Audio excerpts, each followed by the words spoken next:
¿Qué tal? ¿Cómo están? Bienvenidas y bienvenidos a una emisión más de Con los Refugiados.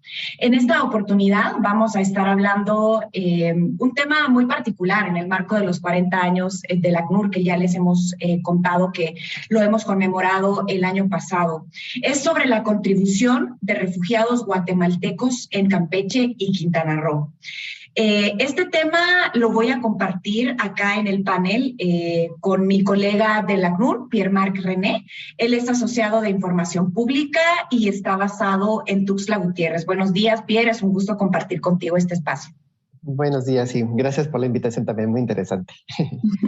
También nos acompaña Marlene Pozos, ella es directora de Yo Creo Campeche y también fue colega del ACNUR y también fue delegada de Comar. Bienvenida, Marlene. Muchísimas gracias por la invitación. Gracias a ti por estar acompañándonos. Y también nos acompaña Marta Durán de Huerta. Ella es socióloga y también es periodista. Marta, bienvenida. Gracias, buenos días. Buenos días.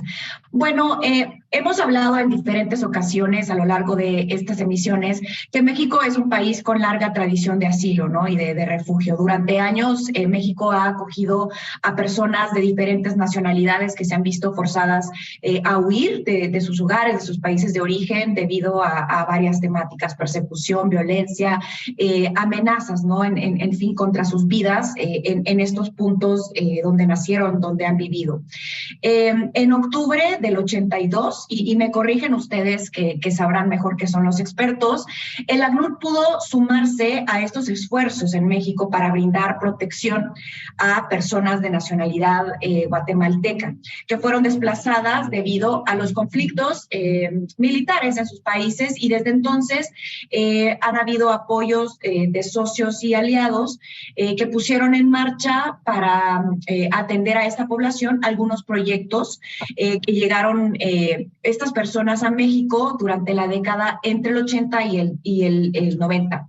Estos proyectos, entonces, como les decía, no solo significaron una oportunidad para las personas refugiadas, obviamente, sino que también contribuyeron a su integración en México. Pero, ¿cuál es la contribución que hacen las personas refugiadas de origen guatemalteca en Campeche y en Quintana Roo? Nos vamos a enfocar en este tema en esta emisión, precisamente en esta zona de México. La primera pregunta, digamos, un poco como para romper el hielo y entender la importancia, ¿no?, de por qué estamos hablando. ¿Por qué es importante entonces hablar de aquella época en este momento actual?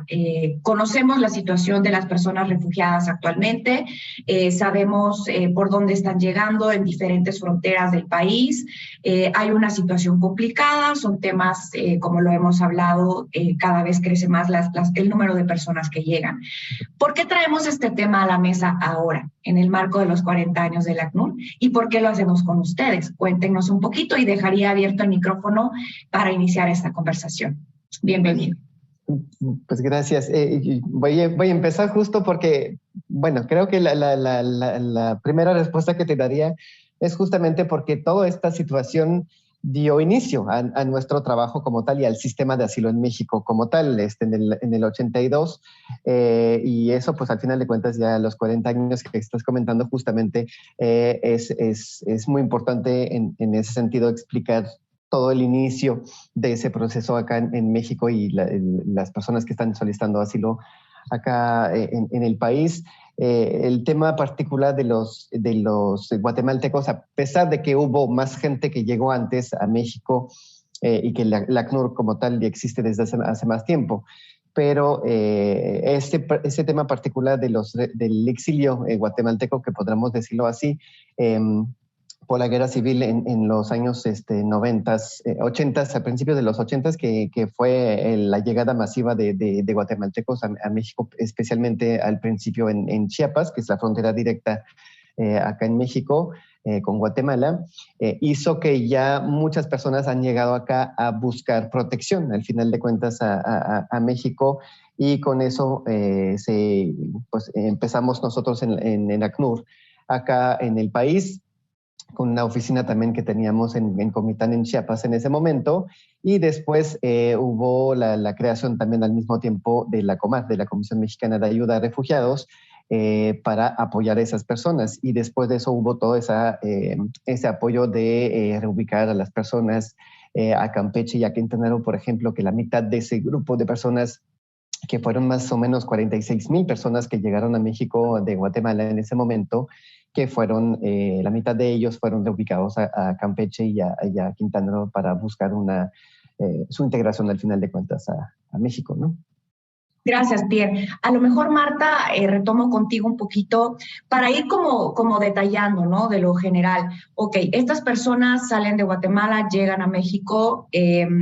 ¿Cómo se da esta situación? Si nos pudieras describir un poco la situación de por qué salían de Guatemala, cuáles eran las necesidades que traían como para cruzar frontera, ¿no? Y pedir esta protección acá en México en aquel momento. ¿Y cuáles eran las condiciones que tenía México para recibirles?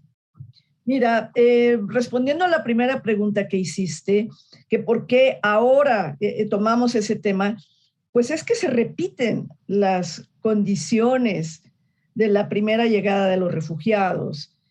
En los 80s, 90s, llegaron huyendo de la guerra, de la destrucción, de una política llamada tierra arrasada, de pueblos quemados, de masacres espantosas. Y cruzaron no solamente por Chiapas, sino por Campeche. Hay una selva común, solo cambia de nombre de un lado, del lado mexicano y del lado guatemalteco, pero es la misma selva. Y cruzaron. Centroamérica está en una crisis espantosa y están huyendo nuevamente de la violencia. Guatemala tuvo 30 años de guerra. Finalmente se firmó la paz en 1996 en México. Y entonces no es una migración digamos, típica en la búsqueda de mejores condiciones de vida, era huir para salvar la vida. Y en esta ocasión se mezcla, además de la violencia, se mezcla la miseria, la pobreza, y la gente se ve obligada a migrar para sobrevivir. Ya desde los años 90, no solamente nicaragüenses, hondureños, guatemaltecos, salvadoreños, cruzaron nuevamente la frontera a Chiapas y trabajaron como jornaleros en algunas fincas donde les decían, mira, somos tan generosos que tú vas a trabajar todo el día con tu mujer y tus hijos y te vamos a dar de comer. Y les daban 2 veces de comer, un plato de frijoles y 5 tortillas, ¿no? Entonces es una crisis humanitaria. Y bueno, con las caravanas de los últimos años, que han sido gigantescas, pues ha habido una verdadera crisis humanitaria con refugiados a los que llegan de golpe y en una cantidad tan grande que es todo un problema logístico, acomodarlos, darles un techo, comida, atención médica mínima. Entonces, hay que ver las crisis políticas, las crisis económicas como los principales motivos expulsores de personas, porque mucha gente no migra por gusto, prácticamente es expulsada de su casa, de su país, por la violencia. Muchas gracias, Marta. Con este contexto, Marlene, te paso la palabra. Y entonces, ¿cómo reaccionan las instituciones en aquel momento? ¿Cómo se preparan para para recibir a estas personas con estas necesidades de ayuda inmediata, con estas carencias emocionales, afectivas, con todo lo que ya hemos conversado en otras emisiones que acarrea el huir y el ser desarraigado y desplazado de manera forzada de tu país? Mira, en el caso de los refugiados que fueron reubicados a Campeche y Quintana Roo, fue por una incursión del ejército guatemalteco a territorio mexicano. Sí. Y ante el peligro que representaba las incursiones del ejército, el gobierno mexicano decide reubicarlos a Campeche y Quintana Roo. La reubicación no fue tampoco tan fácil porque la gente no quería moverse. Finalmente había tardado meses en llegar a México, a todo lo largo del territorio chiapaneco, desde Boca la Cantú hasta la Trinitaria y Cumalapa, ¿no? Hubo unas pláticas, lograron que el gobierno de Campeche y el gobierno de Quintana Roo aceptara que se reubicaran los refugiados a Campeche, a ambos estados, y se da entre el 81-84 la reubicación de los refugiados guatemaltecos. Mientras unos se reubicaban a Campeche y Quintana Roo, más guatemaltecos entraban a Chiapas. Las cifras oficiales son más o menos 46,000 refugiados que entraron, pero se habla de unos 300,000 aproximadamente, porque finalmente no, ante la crisis que había, la entrada masiva de los guatemaltecos, bueno, finalmente el gobierno mexicano, en conjunto con el ACNUR, deciden nombrar los refugiados en una prima facie. O sea, todos los que entraron, todos van a ser refugiados y los reubican a Campeche y Quintana Roo. En un principio, se establecen en 2 campamentos de refugiados en el estado de Campeche y 2 en el estado de Quintana Roo. Más o menos como en 1986, bueno, 2, que es en el caso de Campeche, Quetzaltenango y Mayatecún, y en el caso de Quintana Roo era Mayabalán y Los Lirios. Por la asistencia del PMA, de las instituciones hoy sí mexicanas, la Comar y el ACNUR. Desde un inicio aquí se planeó la posibilidad de que los refugiados guatemaltecos se integraran al país. Por ejemplo, el programa multianual siempre contempló la integración de los refugiados guatemaltecos a Campeche y a Quintana Roo. El plan multianual se ejecutó en los 2 estados. Luego entonces la visión de la Comar y el ACNUR desde ese entonces era justamente que se lograran integrar a la vida productiva de México.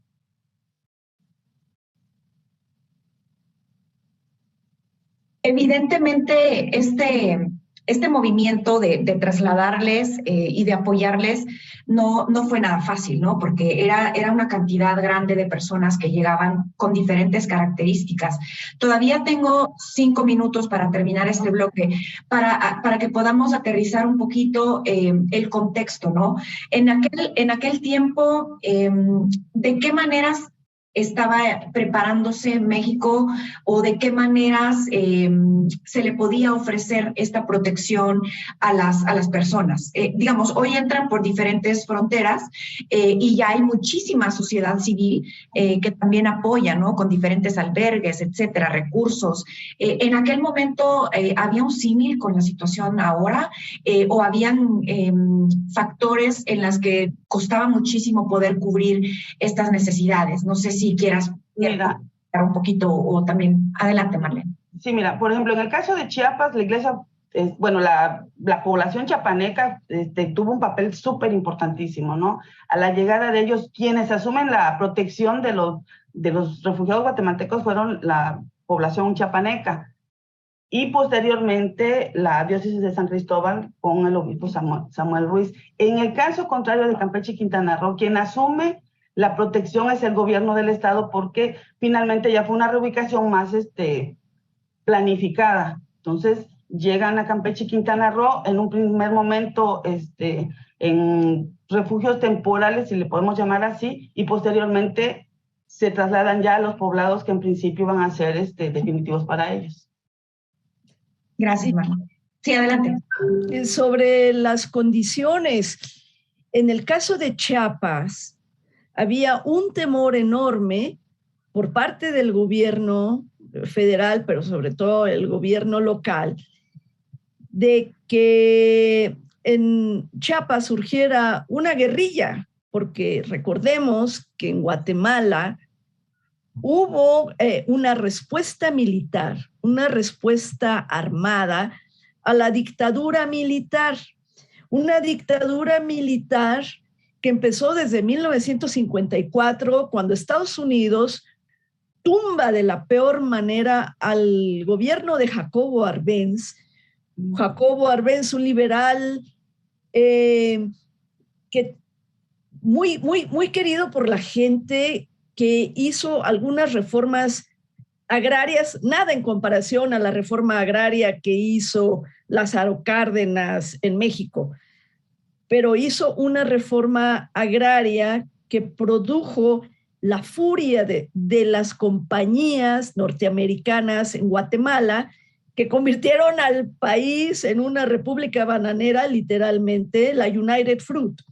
Entonces, esta reforma agraria provoca la furia de las compañías y algunos accionistas, estaban los gemelos, no recuerdo el apellido, Dole, creo, que piden la intervención de Estados Unidos para defender los intereses de esa compañía, y hay una invasión en 1954 e imponen a un dictador que era un agente de la CIA convertido en presidente en un cuartel militar, y desde entonces Guatemala está bajo una bota militar y vienen presidentes y cada vez peores, y estalla la guerra.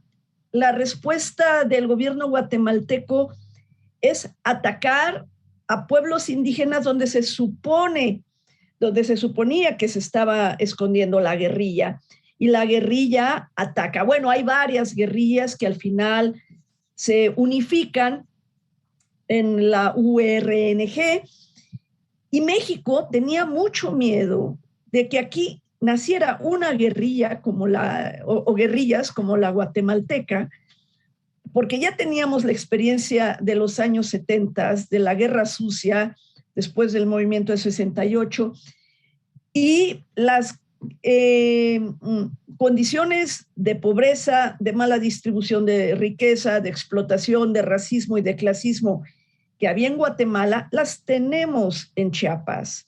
Si es que había un temor de que surgiera una guerrilla. Al final surgió una guerrilla, que no era una guerrilla como la guatemalteca, sino un movimiento social armado, el Ejército Zapatista de Liberación Nacional, pero nada que ver con la guerrilla guatemalteca.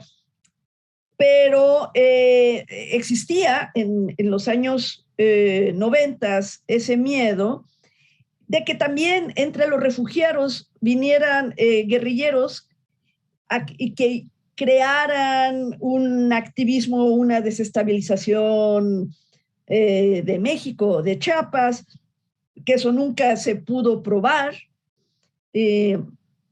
pero por si las dudas, se nombró a un general como gobernador de Chiapas, el general Absalón Castellanos, que era terrible, era un tirano, era cruel, era un campeón violador de derechos humanos de los indígenas en Chiapas. Que por cierto, los zapatistas en los primeros días del levantamiento se lo llevaron, lo enjuiciaron. Todo el mundo pensaba que lo iban a desollar vivo, que le iban a hacer las mismas cosas que él le había hecho a los indígenas, y no, le hicieron un juicio público frente a la Cruz Roja Internacional, lo entregaron a la Cruz Roja Internacional y lo condenaron a vivir con la vergüenza del perdón de quienes él había humillado y maltratado tanto. Muchísimas gracias, Marta, por esta explicación muy descriptiva. También Marlen y a Pierre por sus intervenciones en este primer bloque. Tenemos que hacer esta primera pausa. Hemos puesto en contexto muy brevemente y de manera muy general lo que pasaba en esa época, por qué llegaban y por dónde. Ahora que regresemos, retomamos un poquito entonces qué sucede cuando ya son reubicados a Campeche y a Quintana Roo y cómo fue que empezó esta contribución en la que queremos enmarcarnos en esta emisión. Ya regresamos. Estamos conversando sobre la contribución de personas refugiadas guatemaltecas en Campeche y en Quintana Roo. Hicimos un recuento un poco de la historia de cómo llegaron, cuál era el contexto de México en aquel momento para recibirles y brindarles este apoyo, ¿no? Esta protección. Y hablábamos también sobre lo que se pensaba y algunos estigmas a lo mejor y prejuicios sobre las personas guatemaltecas y cómo podrían convertirse de repente en una guerrilla, ya lo decía Marta, y vamos encontrando como similitudes, ¿no?, a la situación que actualmente estamos viviendo acá en México, sobre cómo se piensa de las personas refugiadas al llegar, ¿no? Y muchas veces tiene que ver con el desconocimiento, con la poca información que tenemos de estas poblaciones, de sus motivos de huida, de sus motivos de desplazamiento forzado. Pero también estas personas, al abrírseles oportunidades, pues también hacen contribuciones muy enriquecedoras a las comunidades que les acogen, que les reciben. Y ese es el caso de las personas refugiadas guatemaltecas en Campeche y Quintana Roo. Pues retomemos este punto en este segundo bloque. Cuando ellas son reubicadas a Campeche y a Quintana Roo, surgen de repente ya contribuciones muy puntuales, ¿no? Por ejemplo, hay en la zona arqueológica de Etzna. Pieri, ¿tú podrías contarnos un poquito de eso? ¿Cómo es que comienza la contribución de estas personas refugiadas y por qué era importante su trabajo? No sé si quieras, antes de contestar como a esta pregunta puntual, contar brevemente con qué recursos contaban ellos y ellas para hacer esta contribución, ¿no? Porque pues habían dejado su vida en Guatemala y no fue fácil seguramente. Sí, justamente, pues sí, efectivamente, muchos llegaban con nada. Al final de cuentas tuvieron que salir de su país porque, como lo comentaban, la guerra civil hacía que había tantos masacres en esa zona donde muchos venían de la zona directamente fronteriza con México en Chiapas, y que no tuvieron de otra que salir del país para salvar su vida, y al final de cuentas llegaban con lo poquito que podían llevar al momento, porque pues al final de cuentas no había otra forma que protegerse. Y eso hizo que al final de cuentas, pues, y muchos no hablaban ni español, muchos son indígenas, por ejemplo, que hablan maya, que hablan quiché, por ejemplo, hay diferentes idiomas que ellos hablan. Y bueno, Marlen lo va a poder comentar también mucho, porque ellos lo han vivido más bien, y eso hacía que la comunicación era un poco complicada en ese sentido, porque era un idioma completamente nuevo para ellos también en muchos casos. Efectivamente había diferentes proyectos que se han hecho en ese momento para buscar su integración o apoyarles también en ese momento, y lo que se ha hecho en el Etzna, por ejemplo, llegó ese proyecto entre la Comar, ACNUR y el mismo gobierno, y también eventualmente con la Unión Europea, que financió parte de ese proyecto para la restauración y rescate del sitio arqueológico del Etzna como tal, que en ese momento estaban en expansión como tal en el descubrimiento de lo que era el sitio que conocemos ahora. Ya muchos trabajaron también ahí para excavar, para sacar piedras, para rehacerlos, limpiar más bien los diferentes monumentos que están ahí, que ya son hectáreas de espacios que se puede visitar, ¿no? Que todavía falta más, pero la gran parte de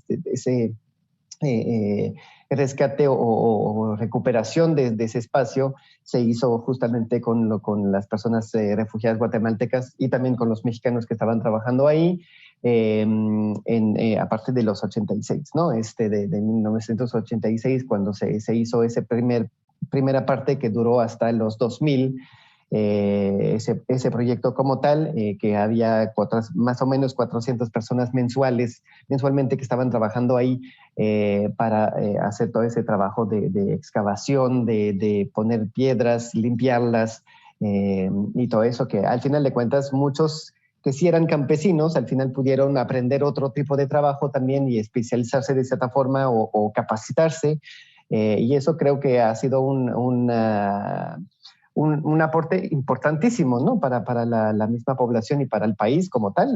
Al final de cuentas, Etzna, Marlene no puede confirmar, también es uno de los más visitados para el estado de Campeche, pero también en el sur de México, donde ya es un lugar turístico importante y económicamente es un lugar muy, muy bonito y para visitar, al final de cuentas, ¿no? Que es un aporte tanto para la comunidad local como que para el estado y para el país, al final de cuentas, ¿no? Eso es un proyecto bastante bonito, que tienen que ir a ver también, la verdad, sí.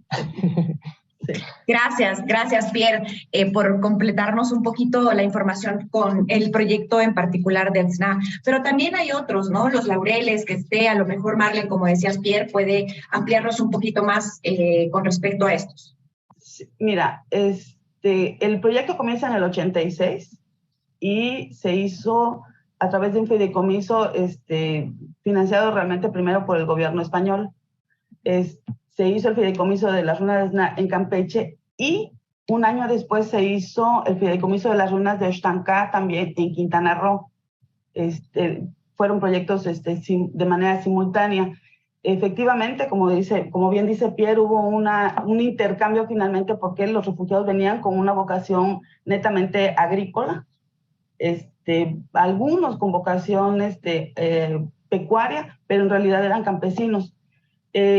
Lo que hace la Comar y el ACNUR es pensar, ellos cuando llegan a Campeche están en una situación especial porque estaban sin ningún documento, por lo tanto no les permitía salir a trabajar.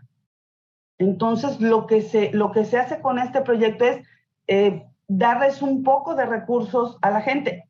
En el 86 nada más habían los dos poblados, Mayatecún y Quetzal-Etzna. Entonces lo que se hacía era darle oportunidad a las familias guatemaltecas que pudieran tener un ingreso pues para comprar pues efectos personales, por lo menos.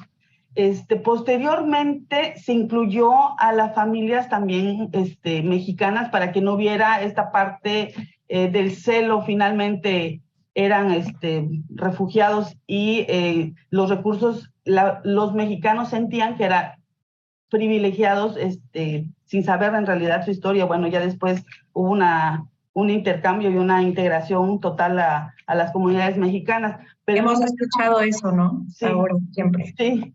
Entonces, en un primer momento, bueno, ellos podían tener un ingreso para poder subsistir, y lo que se hacía era, ¿cómo se llama? Le tocaba a un grupo cada semana, ¿no? Para poder diversificar y que la mayor cantidad de familias pudiera tener ese ingreso. Lo que más se podía hacer, que podían hacer las personas era salir a los ranchos aledaños a trabajar solamente con un permiso de la Comar. Y las mujeres, algunas que hablaban español, poder trabajar en el servicio doméstico. Fue muy complicado, inclusive organizar estos grupos porque eran multiétnicos.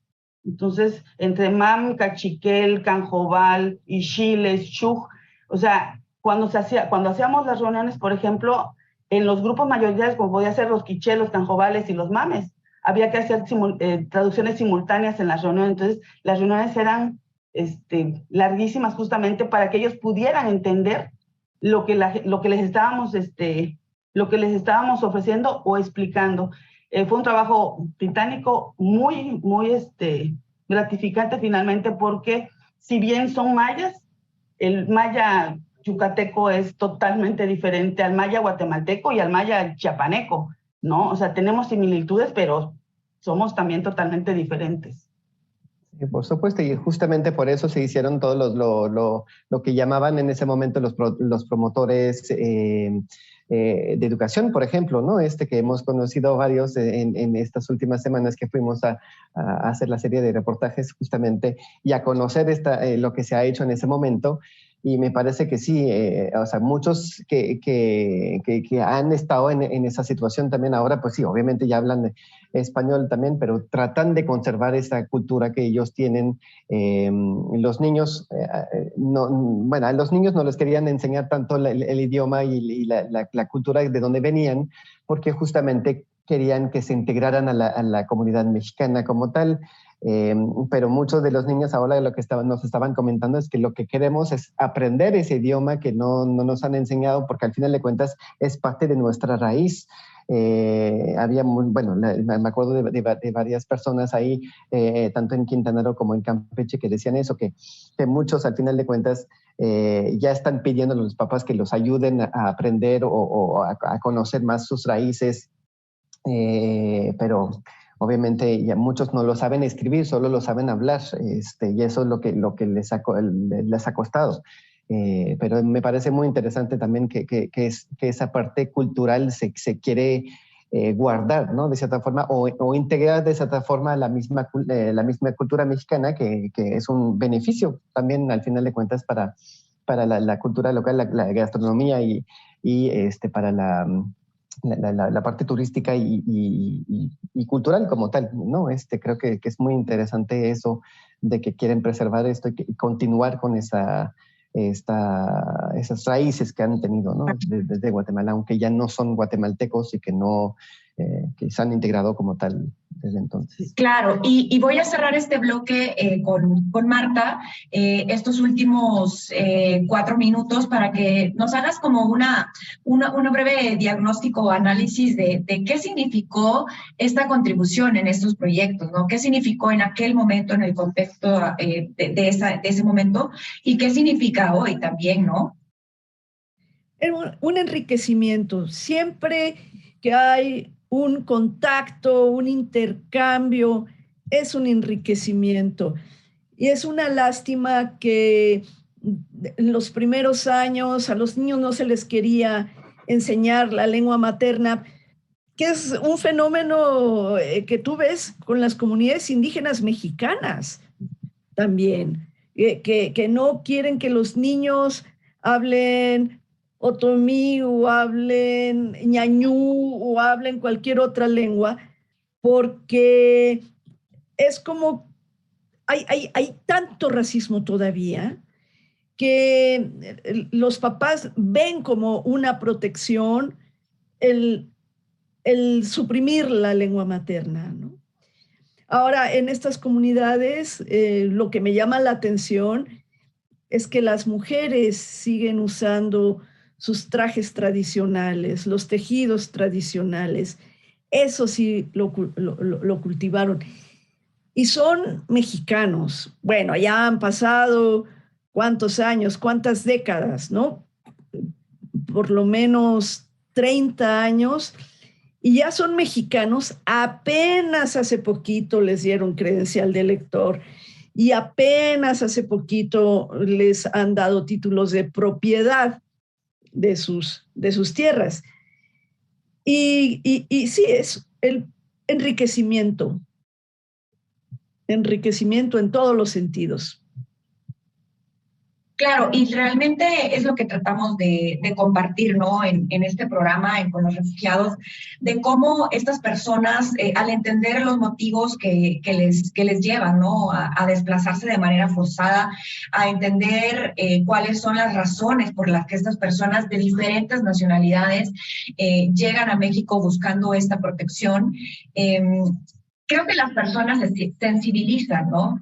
Un poco más cuando se entienden los... Sí, adelante, Marta. Me gustaría hacer un comentario, y es que durante la guerra en Guatemala, los militares crearon un grupo de élite extremadamente crueles y sádicos, cuya función era paralizar por terror, castigar por terror a las comunidades. Ese grupo se llaman los caiviles.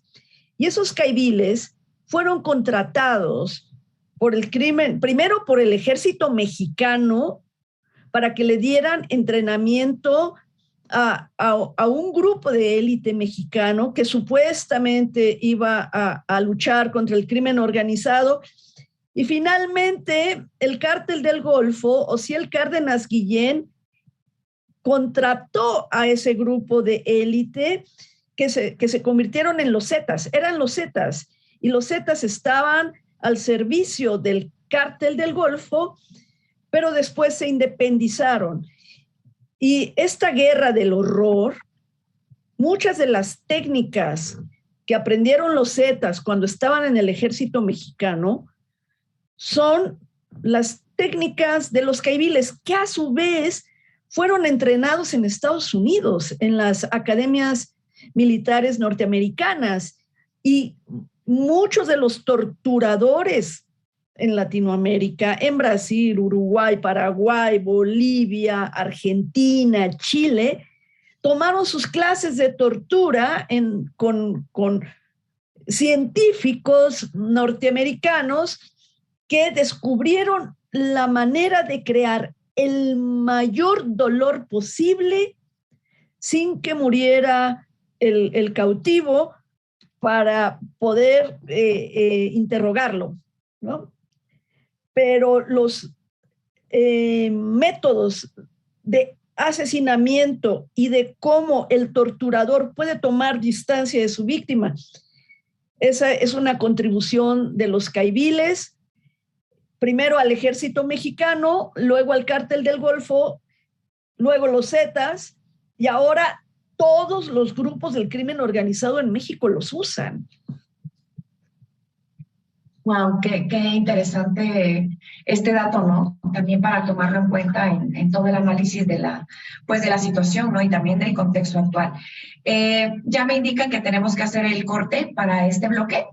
Al regresar, pues ya para cerrar en el último bloque de con los refugiados, a lo mejor podemos ya hacer algunas reflexiones, ¿no? Como más generales, a lo mejor un poco hacer la similitud, ¿no? En el contexto actual, qué cosas aún quedan por hacer hoy en día, tomando esas lecciones, digamos, aprendidas y aquellas circunstancias, ¿no? Y cómo este ejemplo, esta experiencia de integración permite ahora a la ACNUR, a la Comar y a otras instituciones también que estas personas puedan integrarse, que puedan ser reubicadas y que puedan retomar sus vidas.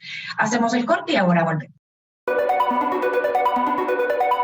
Último bloque de esta emisión de Con los Refugiados, hablando un poco de la historia de las personas refugiadas guatemaltecas, cómo llegaron a México en los 80s, las razones y cómo se reubicaron a Campeche y Quintana Roo y su contribución en estos lugares. Pues bueno, ya es el último bloque. No sé si quieran conversar y compartir un poco sobre la similitud con el tiempo actual. ¿Cuál fue entonces la lección aprendida y el aporte, más bien, el aporte enriquecedor de estas personas de Guatemala? ¿Y cómo lo vemos ahora en la situación actual con el factor integración? ¿Cómo aportó aquella experiencia para esta integración? Y adelante algún comentario que ustedes o algún dato que quieran compartir ya para hacer un poco de cierre. No sé si quieres tomar la palabra, Marlene. Sí, mira, es una cosa muy rapidita. Es bien importante que la gente sepa que en el caso de México es un caso especial porque brindó la integración de los refugiados a México y simultáneamente hizo repatriación voluntaria. Y además, las repatriaciones se hicieron en coordinación con los refugiados, o sea, a través de las comisiones permanentes, ellas negociaron ante el gobierno guatemalteco una repatriación colectiva organizada en condiciones de dignidad. Eso hace una diferencia con el resto de los flujos de repatriación.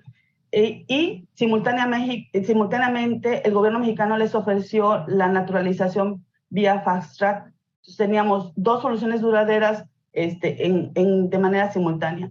La contribución que hicieron los refugiados a Campeche, por ejemplo, tú puedes ver poblados mucho más organizados, muy productivos. Por ejemplo, la siembra de la chigua, el cacahuate y la jamaica en Campeche se producía, pero de manera doméstica, como cultivo de traspatio. Cuando llegan los guatemaltecos, inician sus cultivos y hacen esa aportación. Comenzaron a exportar sandía, por ejemplo, hicimos un proyecto de okra, se exportó okra a Estados Unidos. Hoy hay una mezcla, hoy tenemos mexicanos de origen guatemalteco ya yo creo que en tercera generación, por ejemplo. Hoy los poblados de origen guatemalteco cuentan con con grupos de profesionistas que están inclusive, como bien decía Pierre en el bloque anterior, que están justamente tratando de rescatar su identidad cultural y de rescatar las lenguas que se están perdiendo, como puede ser el Ixil. Sí. Eso me parece que es una contribución, bueno, para ellos mismos, muy importante, pero la mezcla finalmente entre los mexicanos y los guatemaltecos, tú ves guatemaltecos viviendo, bueno, mexicanos de origen guatemalteco viviendo en las poblaciones mexicanas y mexicanos viviendo en las poblaciones guatemaltecas, de origen guatemalteco, porque finalmente el desarrollo ha sido mucho más grande, las poblaciones son mucho más grandes, son comunidades que tienen una dinámica comercial, empresarial, de verdad, increíble.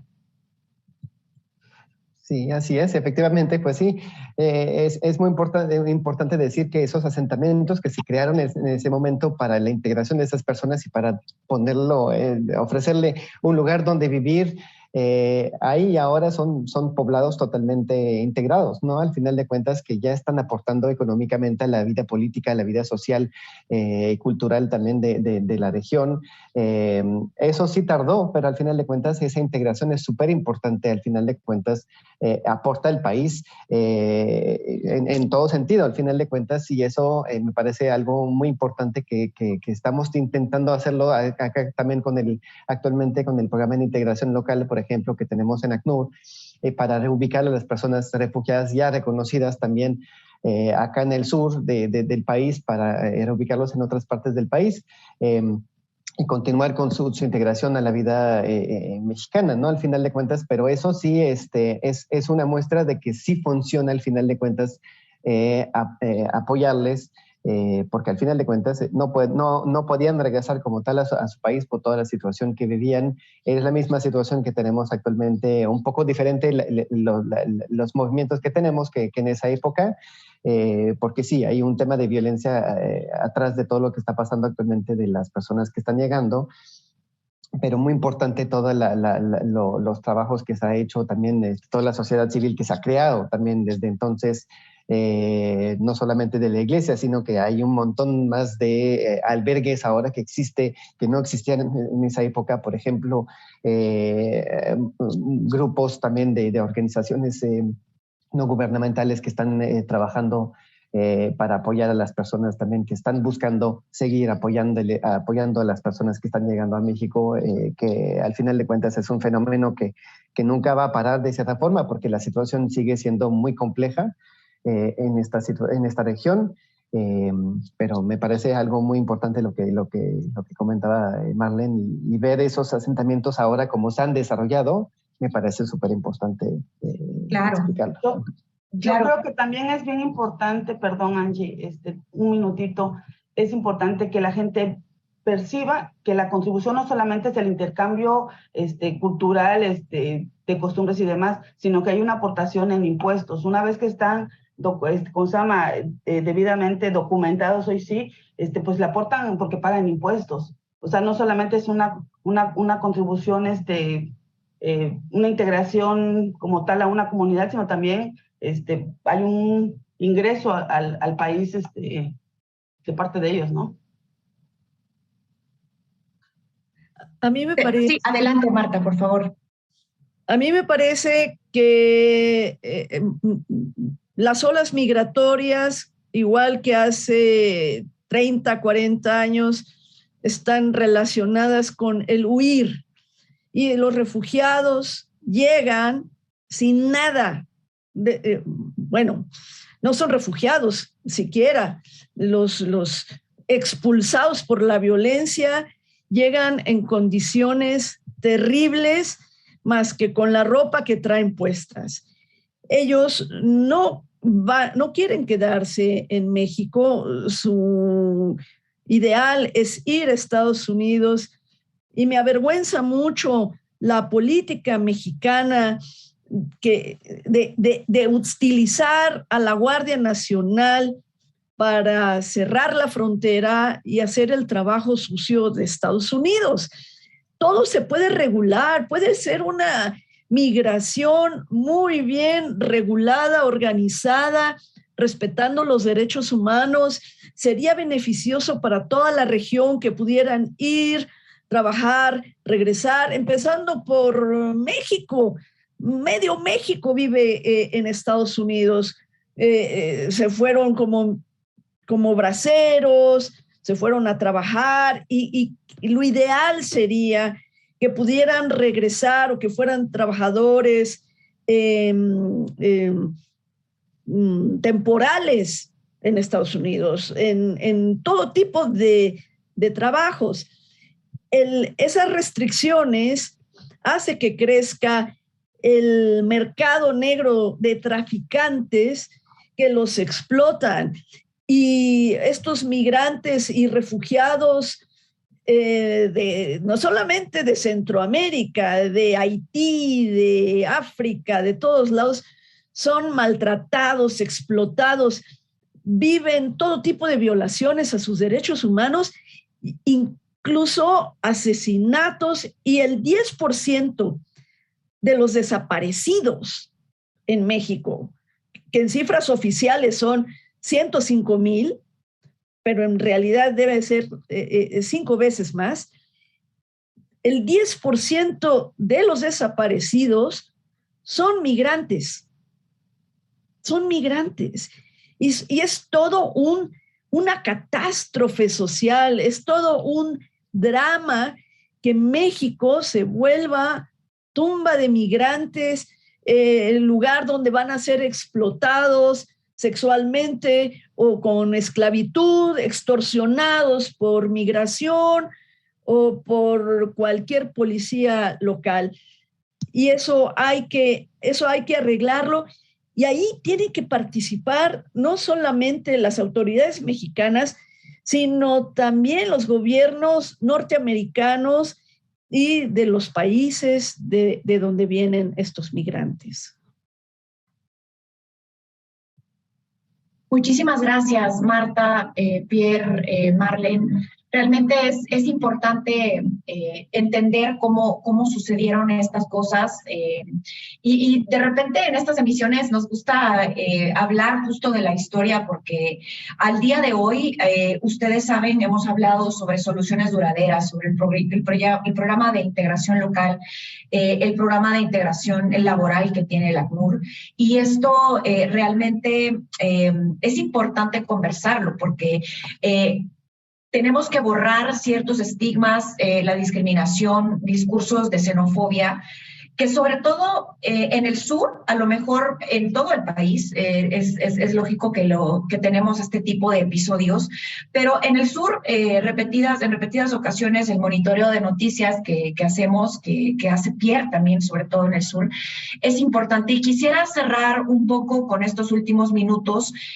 nos quedan 7 minutitos, para que podamos hacer una reflexión en el marco del tema de la discriminación, en el marco de la inclusión, en el marco de cero tolerancia a los discursos discriminatorios, ¿no? Porque las personas que recibimos a estas personas que huyen, al desconocer y no tener información sobre sus motivos, sobre cuánto pueden contribuir en temas culturales, en temas gastronómicos, en temas emocionales, sociales, en fin, en una variedad de temas, cuando ellas retoman su vida acá en México, creo que sí es importante cerrar un poco con esta reflexión, ¿no?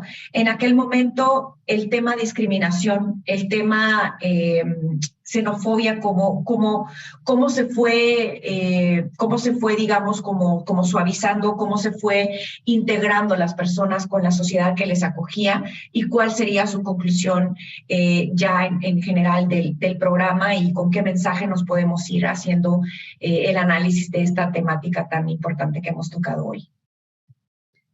Pues yo pediría que a los migrantes se les trate con respeto, con dignidad y que se les den documentos. Tú los ves escondiéndose de migración porque los van a agarrar, los van a torturar, los van a extorsionar, los dicen rescatarlo cuando en realidad no lo rescatan. Qué fácil sería simplemente organizar todo y darles lo que piden, que es simplemente un permiso para cruzar México sin que la policía o la Guardia Nacional los agarre, los maltrate como si fueran criminales. Migrar no es un crimen, es un derecho. Así es, totalmente, sí, el migrar es un derecho y solicitar asilo también. Justamente las personas que no pueden retornar a su país tienen que tener esos apoyos o incentivos para integrarse a la comunidad y es lo que se está tratando de hacer con las diferentes organizaciones de sociedad civil, pero eso es un trabajo de todos, al final de cuentas, de la integración al país. Y pues sí, efectivamente el tema de la xenofobia es bastante fuerte en el sur, pero no solamente en el sur, todo el país también y en muchos otros lados también estamos viendo esta situación muy compleja de discriminación, de racismo, del odio al otro, al final de cuentas, o del miedo al otro, más bien, podríamos decirlo así. Creo que lo que estamos comentando también con lo de lo que se ha hecho en Campeche y en Quintana Roo y acá en Chiapas también en su momento, porque muchos se quedaron también acá, creo que sí es muy importante comentarlo porque al final de cuentas esa integración, al final ya estamos viendo los frutos reales de esa integración de las personas en el país, ¿no? Al final aportan, como lo decía Marlene hace ratito, que ellos aportan económicamente al país, algunos ya de la misma población ya integrada, ya las generaciones que sigue también han participado también en la política, por ejemplo, han sido algunos alcaldes, por ejemplo, en esta región, hay de todo, al final de cuentas hay ya personas que ya estudiaron de todo, hay médicos, hay abogados, hay un montón de trabajo que ya se han desarrollado y han podido hacer al final de cuentas desde entonces. Entonces, es súper importante esa parte de trabajar todos en la integración de las personas que están llegando y no fomentar, más bien ser solidarios. Al final creo que es la única solución que hay, ¿no? Sí, mira, nosotros desde la sociedad civil lo que hemos estado haciendo es sensibilizar a la población. Sensibilizar a los gobiernos municipales, sobre todo en los ¿cómo se llama? En los puntos de entrada, que en el caso de Campeche es el sur, que colinda con Guatemala, sensibilizar para que no los criminalicen, ¿no? Hay una campaña finalmente de criminalización en los medios de comunicación y eso es lo que hace que la gente tenga temor. Yo siempre les digo, miren, buenos y malos hay en todos lados, o sea, pero ellos vienen, imagínense, con todo lo que tienen que pasar y todavía se atreven a pasar a México. O sea, su situación debe ser muy difícil para que aún así ellos lleguen a México. Nosotros lo que tratamos desde la sociedad civil es sensibilizar sensibilizar en general sobre la migración y nosotros también en particular que la gente tiene derecho a pedir refugio. Normalmente los vemos como flujos migratorios y no se les dan las herramientas, la información necesaria muchas veces para que ellos puedan tener protección internacional, ¿no? Gracias. Muchísimas gracias, Marlene. Pierre, Marta, sin duda que ha sido un gusto compartir con ustedes este tema, esta importante contribución de las personas guatemaltecas a México, sobre todo en esta parte del país, pero a medida pues avanzamos con las grabaciones de estos programas nos damos cuenta que el enriquecimiento en diversos aspectos de la vida en México sin duda que ha incrementado, se potencia muchísimo con lo que las personas refugiadas pueden dar a las sociedades y a las comunidades que les acogen y que les brindan esta oportunidad.